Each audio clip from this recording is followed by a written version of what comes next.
In 1967, something unexpected happened to Hamilton Gregory, a young American who had been drafted to serve in the Vietnam War. When the United States became directly involved in the war, they were convinced that victory was within reach. After all, the communist Viet Cong guerrillas did not have the necessary technology and weapons to face the greatest military power of the time. However, the US government's calculations turned out to be wrong, and the war dragged on for years. More and more soldiers were required for the front lines, and Hamilton Gregory was one of the unfortunate many recruited by force. They took him to an induction center where they taught him basic discipline and weapons handling. One day, in the middle of his training, he came across a sergeant who was requesting the help of a college student. Gregory, who had completed higher education, offered to help him. The sergeant needed him to babysit a recruit who couldn't read or write, and who had the IQ of an 8-year-old. His words were categorical: "Make sure he doesn't get lost, he's one of McNamara's morons." Don't move from your screen, because in the next few minutes we'll tell you all about the low-intelligence soldiers that the United States used as guinea pigs in Vietnam. Let's get started. By October 1966, recruitment for Vietnam among the American population had been on a 15-month consecutive rise. The government forced more and more men to go to war, and once they were selected, it was very difficult to escape duty.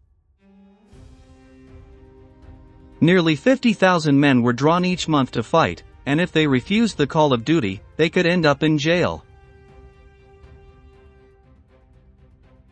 However, conscription was very unpopular in society, so the government looked for ways to make it more palatable. For this, the Secretary of Defense, Robert McNamara, designed the controversial Project 100,000, which consisted of recruiting soldiers who met low physical and mental standards. The government believed that this program would work for several reasons. On the one hand, it allowed a larger number of men to be enlisted. On the other, it was presented as a program with a charitable purpose for the whole of society. McNamara was convinced that these people would not have any kind of job opportunity in the United States, so that military life would give them the chance to get a job and progress. Instead of the mistreatment and apathy they received at home, they could go to Vietnam and become war heroes. The official name of these soldiers was New Standards Men, although they were popularly known as McNamara's morons, in reference to the creator of the recruiting program. None of them had passed the physical and psychological exams that the armed forces took of its members. In fact, the morons were among the worst performing 10%, albeit for a variety of reasons. In reality, it was a broad group that included those who, for various reasons, would otherwise have been deemed unfit for combat.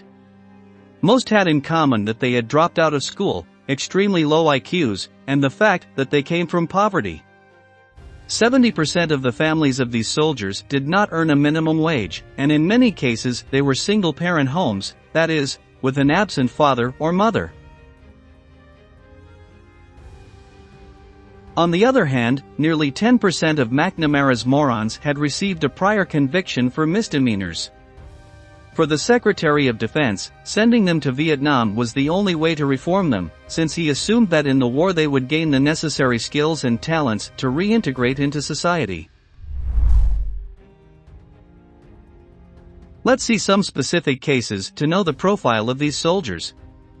Kenny Matz had an IQ of 66, making him 30 points below the average score. He could not write and was unable to speak properly due to the aftermath of a blow to the head he suffered as a child. Another soldier, Gus Peters, had just completed the 8th grade of elementary school and dropped out to join the army. He failed basic training and failed the exams to become a tank driver, so he was discharged as undesirable. However, years later, when Robert McNamara's Project 100,000 was launched, both were accepted into the military career. At the beginning of the video we told you the story of Hamilton Gregory, who was assigned the task of taking care of one of these soldiers. Gregory remembers that his duties were similar to those of a babysitter. He had to make the bed, tie his shoelaces and help him walk, since he did not differentiate between left and right. When officers yelled at him, he was terrified, and he proved completely inept at the firing range. He was so dangerous with a rifle in his hands that he was eventually sent to be a permanent camp kitchen guard. McNamara was aware that these men would cause problems when trained, but he believed that gradually the difficulties would diminish. The Secretary of Defense was convinced that through educational videos and audiovisual stimuli it would be possible to counteract the mental disabilities of the recruits. At a press conference, he went so far as to declare that the project was a resounding success and that it was exceeding his expectations. This was a complete lie. The training centers had to divert enormous resources, time and effort to dedicate attention to people with disabilities. This meant that the training of recruits in optimal conditions was of lower quality and they were less prepared for war. Upon arrival in Vietnam, McNamara's morons were assigned to infantry, artillery, kitchen, transportation, communications, and military police missions. About half of the new standards men received combat training and knew how to handle weapons, but by the time they went into action it was clear that many of them did not have the necessary fighting skills. They were a danger to themselves and their comrades, as they were unable to perform basic maneuvers such as reloading the rifle, providing covering fire, or advancing according to the officer's orders. At best, their incompetence alerted the Viet Cong guerrillas to the presence of American soldiers in the area, although they might go so far as to mistakenly shoot one of their own comrades.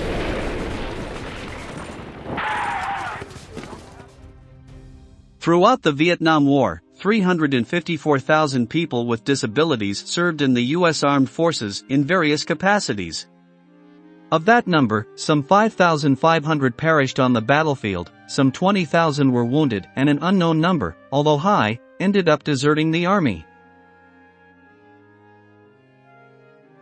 Thus, the percentage of casualties for this group was well above that of the rest of the troops. The 100,000 project was harshly criticized by the American population, who saw it as an attempt to get rid of people with disabilities and use them as cannon fodder in Vietnam. The goal of the Secretary of Defense, to help these men reintegrate into society after returning from the war, failed completely. The vast majority of returning recruits did so with trauma or maiming and new medical problems that tore apart their personal lives. Robert McNamara's Project 100,000 was discontinued in 1971, after 5 years in operation, and is now considered a failure. We have reached the end of the video and we want to ask you, do you think recruiting people with disabilities was a good idea? Leave us your answer in the comment box below and don't forget to subscribe to our channel to learn about many more military events that left their mark on history.